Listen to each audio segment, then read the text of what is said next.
Shalom, salam sejahtera bagi kita semua dimanapun kita berada saat ini. Hari ini kita bertemu kembali melalui renungan harian kita yang berjudul Ketaatan adalah Korban Syukur. Dalam kitab Kejadian 22 ayat yang kedua, firman Tuhan berkata, "Firman-Nya, ambillah anakmu yang tunggal itu, yang engkau kasihi, yakni Ishak. Pergilah ke tanah Moria dan persembahkanlah dia di sana sebagai korban bakaran pada salah satu gunung yang akan kukatakan kepadamu."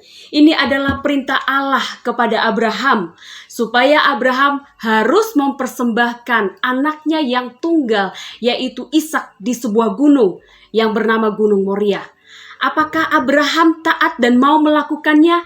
Ya, Abraham taat dan mau melakukannya. Di ayat yang ketiga, Abraham, Ishak, dan seorang pelayannya mereka pergi menuju Gunung Moria untuk mempersembahkan korban bakaran kepada Allah. Tetapi ketika kita melihat kisah ini, Allah pada akhirnya mencegah perbuatan Abraham karena Allah hanya menguji apakah Abraham mengasihi Allah lebih dari segalanya. Apakah Abraham taat kepada Allah lebih dari segala-galanya?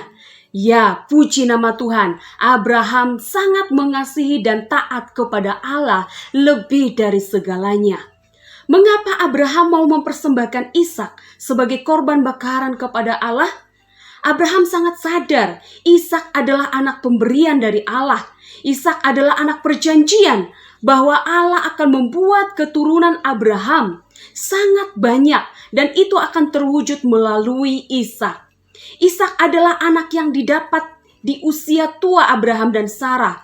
Secara manusia mereka tidak akan mungkin memiliki keturunan, namun Allah melakukan mujizat sehingga Ishak lahir di usia yang tua dari Sarah dan Abraham.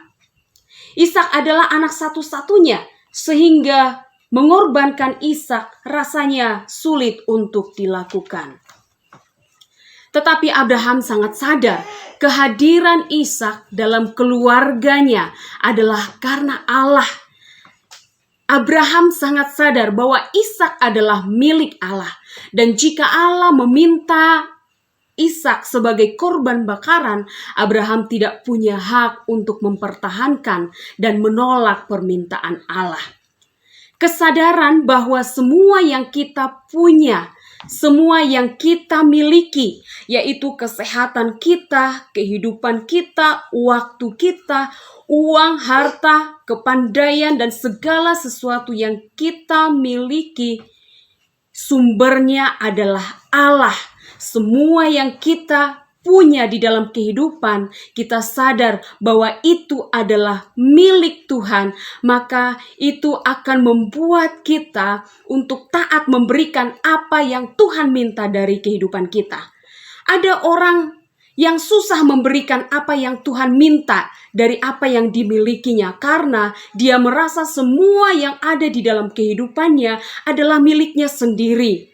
Tetapi mari kita memiliki pikiran yang sama saat ini, memiliki kesadaran yang sama seperti Abraham, bahwa semua yang ada di dalam kehidupan kita adalah milik Tuhan. Karena itu, berikanlah apa yang ada di dalam hidup kita, apa yang ada di dalam kehidupan kita kepada Tuhan, yaitu waktu kita, tenaga kita, uang atau harta kita, semua yang ada di dalam hidup kita, mari kita berikan kepada Tuhan dengan penuh kemurahan, karena semua yang ada di dalam hidup kita harus kita kembalikan kepada Tuhan untuk memuliakan Tuhan. Dan ketaatan kita untuk memberikan apa yang Tuhan minta, itu menjadi korban syukur kepada Tuhan. Amin. Tuhan Yesus memberkati.